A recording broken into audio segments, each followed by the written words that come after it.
Halo semua, assalamualaikum warahmatullahi wabarakatuh. Jadi kami dari di sini dari kelompok 6 akan mempresentasikan hasil diskusi kami yang telah kami upload di media Medium, yaitu tentang distribusi vaksin dan donasi di era new normal dan wisata di era new normal. Berikut adalah nama-nama kelompok kami, yaitu saya Muhammad Mahmuda, setelah itu Dara Matasya, setelah itu Anindya Putri, setelah itu Sinta Puspitasari dan Munadia. Selamat mendengarkan teman-teman. Pada slide ini kelompok kami mengambil distribusi vaksin di Provinsi Nusa Tenggara Barat. Nah, apakah kami di kelompok kami melihat apakah distribusi vaksin di sini apakah kondusifkah di Provinsi Nusa Tenggara Barat itu tersebut? Bisa dilihat di tabel yang sudah kami lampirkan, yaitu adalah sasaran vaksin dari provinsi itu sendiri dan total yang sudah melakukan vaksin yang pertama dan kedua, dan beberapa target masyarakat yang belum sudah tercapai yang melakukan vaksinasi, situ juga ada terlampirkan datanya. Dan setelah itu penanganan COVID-19 di Nusa Tenggara Barat di sini kini dikategorikan nih masuk dalam titik terendah akibat dari angka COVID-19 di Nusa Tenggara Barat itu yang mencapai 39,3% dengan bed opportunity rate sebesar 13,37%. Jadi di sini tingkat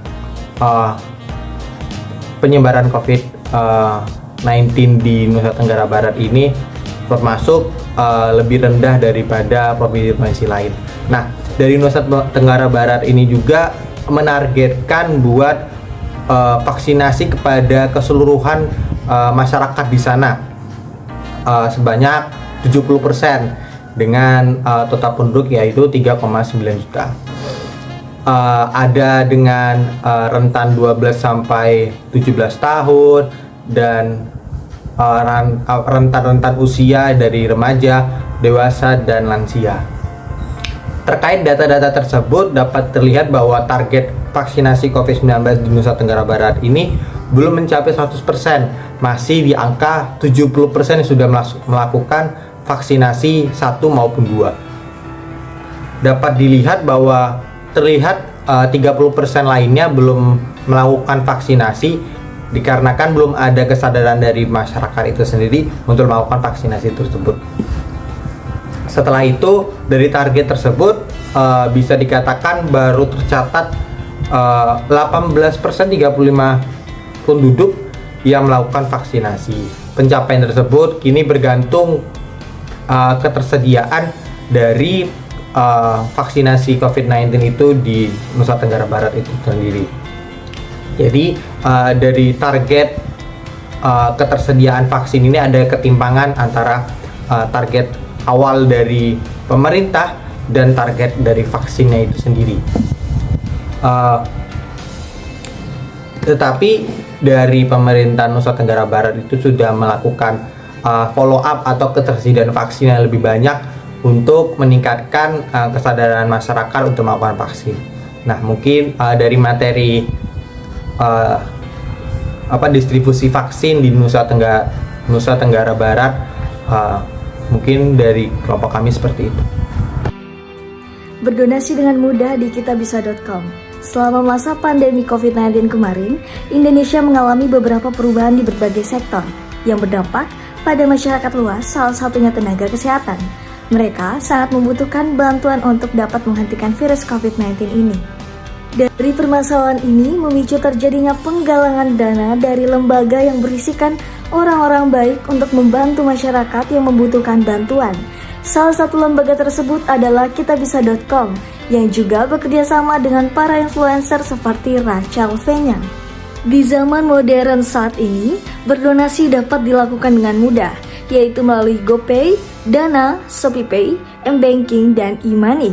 Siapa sangka, penggalangan dana dari orang-orang baik tersebut mampu terkumpul hingga 9,2 miliar. Hasil donasi dari platform kitabisa.com nantinya akan disalurkan kepada pihak-pihak yang membutuhkan.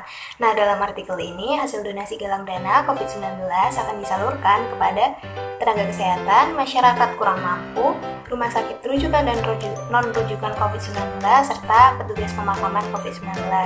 Nah, kitabisa.com itu sendiri adalah platform untuk menggalang dana dan berdonasi secara online, memiliki fokus pada bidang kesehatan dan juga penanggulangan bencana. Kitabisa telah memfasilitasi ribuan layanan kesehatan dan penggalangan dana sosial setiap harinya. Kitabisa juga memiliki website resmi yaitu www.kitabisa.com serta aplikasi bernama Kitabisa. Disediakan juga layanan help center dan juga kontak berupa email yaitu support@kitabisa.com yang dapat digunakan masyarakat kapan saja untuk bertanya dan memberikan saran kepada Kitabisa. Sejak adanya pandemi pada 2020 lalu, masyarakat dituntut untuk selalu di rumah saja dan melaksanakan karantina. Seluruh kegiatan mereka akan dilakukan di dalam rumah. Masyarakat juga dilarang untuk bepergian dengan terus-menerus karena adanya virus yang telah mengintai. Karena pandemi ini juga, sektor industri pariwisata di Indonesia dilarang untuk dibuka atau di-off-kan untuk sementara waktu demi kebaikan kita semua. Namun, karena kondisi saat ini telah membaik, maka sektor pariwisata diperbolehkan untuk dibuka kembali dengan adanya ketentuan-ketentuan yang berlaku, seperti taat protokol kesehatan, sudah melakukan vaksin, dan harus menjaga jarak saat di tempat wisata tersebut. Pemerintah memilih untuk membuka lokasi wisata yang ada di seluruh Indonesia. Salah satunya adalah Provinsi Daerah Istimewa Yogyakarta yang berencana akan membuka beberapa lokasi wisata. Antaranya adalah wisata di Gunung Kidul, beberapa pantai sudah dibuka seperti Pantai Baron dan Pantai Kukup. Wisata Bantul seperti Puncak Becici, Pinus, serta Pantai Parangtritis. Wisata Sleman seperti candi-candi yang ada di Sleman dan tebing bereaksi. Wisata kota seperti yang hits pada saat ini di kalangan anak muda yaitu Kebun Binatang Gembira Loka. Wisata Kulon Progo seperti Kali Biru Pulau Payung. Perlu diketahui bahwa dibukanya kembali tempat wisata juga tak lepas dari adanya standar ketat protokol kesehatan yang wajib diperhatikan oleh pengelola destinasi wisata. Beberapa di antara standar protokol tersebut adalah: nomor 1, memastikan seluruh area umum bersih. Yang kedua, mendeteksi suhu tubuh di setiap titik pintu masuk di tempat wisata. Yang ketiga, untuk sementara menunda perhelatan besar yang mendatangkan banyak massa. Yang keempat, membatasi pengunjung sebanyak 50% dibandingkan dengan kondisi sebelumnya. Yang kelima, mengatur ulang sistem ticketing, sistem pembayaran cashless, sistem reservasi di destinasi wisata. Setelah diam di rumah saja selama berbulan-bulan, kini saatnya kamu menyegarkan pikiran dengan berkunjung ke beberapa objek wisata di atas. Namun, kamu harus tetap mematuhi aturan serta protokol kesehatan yang berlaku ya.